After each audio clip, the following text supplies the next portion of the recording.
The Mama of Kush, Saga, Truth, Power, and the Battle for Sierra Leone's Soul. Lamrana Ba versus Admire Bayo.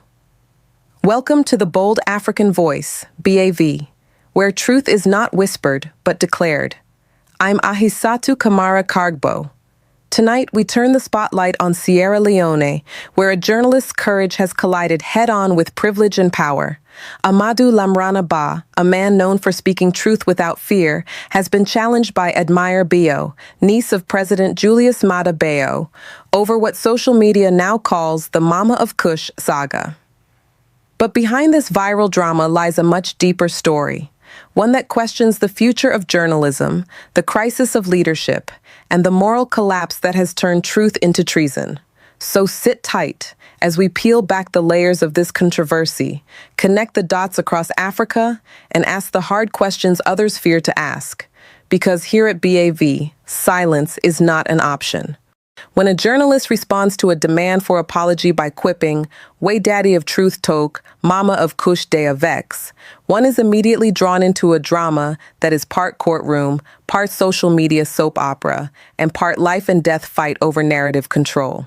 The recent exchange between Amadou Lamrana Ba, host at Truth Media, and Admire Bayo, niece of Sierra Leone's President Julius Maada Bio, is more than an interpersonal feud. It is a microcosm of deeper tensions in Sierra Leone and, by extension, across African media political landscapes. Below, I unpack the incident itself, situate it in regional comparisons, analyze risks and implications, and attempt to peer forward to possible trajectories. The Sierra Leone episode: facts, claims, and context. What we know so far.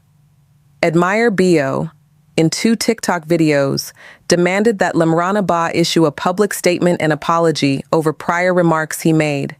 She signaled that legal recourse might follow if he refused. Lamrana Ba answered indirectly with the phrase, "Way Daddy of Truth Talk, Mama of Kush de Vex," a stylized way of saying, "When truth speaks, Mama of Kush is upset." Sierra loaded. Public discourse has circulated links between Admire Bayo and the so-called Kush trade, a street name often used in Sierra Leone for illicit substances. She has consistently denied those allegations. Neither an official arrest nor a public investigation has been confirmed by authorities at this time. Truth Media, the outlet with which Lamrana is associated, has formally condemned threats made against him during a Facebook Live session by individuals believed to include Admire Bayo or her associates. In that video, violent threats, explicit references to having him beaten, were allegedly made. Forum News. The Sierra Leone Association of Journalists, SLAJ, condemned such threats as a serious attack on press freedom, thecalabashnewspaper.com. In a post, Lamrana Ba himself lamented that Sierra Leone is in a crossroad where the Kush has become epidemic. The government is complicit over the issue because some members within Facebook taken together. These facts frame a standoff in which the symbolic crisis is over who controls reputation and who is allowed to speak. But the stakes are higher. When accusations of illicit drug trade are made against politically connected figures, the struggle is not just reputational, but possibly existential for both journalists and accusers. It should be stressed.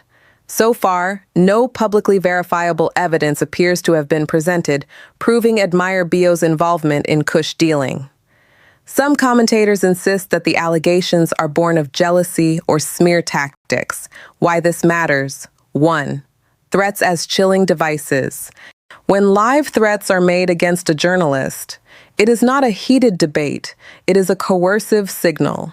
It isn't just about silencing one voice. It is about setting a precedent to telegraph to others. Step too close, and you'll feel the wrath. Truth Media's appeal to the Criminal Investigations Department is a necessary reaction, but whether action follows is the test. Forum News. 2. Presumption, proof, and power. A democratic society must distinguish between rumor and evidence, especially when reputations and lives are on the line. If allegations are made without substantiation, Media ethics demand caution, but if there is evidence, it must not be suppressed because the accused has influence. It's a delicate and dangerous balance. 3. Narrative control in African politics. Across many African countries, there is a familiar pattern. Powerful individuals or their proxies demand retractions, apologies, or legal suits to deter investigative journalism. Those seeking accountability must often navigate defamation laws, threats, and state pressure. The Sierra Leone case is not unique, but its particulars matter. African